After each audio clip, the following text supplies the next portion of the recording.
I ran into this last week. Here's what fixed it for me. Setting up auto pay for your Wells Fargo mortgage can save you time and help avoid late fees. Here is how to do it step by step. Step 1. Log into your account.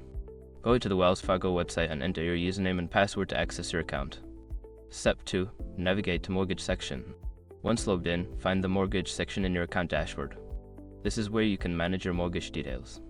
Step 3. Select Auto Pay option. Look for the Auto Pay or Payment options link within the Mortgage section. Click on it to start the setup process. Step 4. Enter payment details. Fill in the required information such as your bank account details and the amount you want to pay each month. Make sure to double check the account number to avoid any errors. Step 5. Confirm and save. Review all the entered information and confirm your auto pay setup. Don't forget to save your changes before exiting. You should receive a confirmation message once it's set up. Setting up auto pay can streamline your mortgage payments and give you peace of mind. If you have any questions, feel free to reach out to Wells Fargo customer service. Happy banking!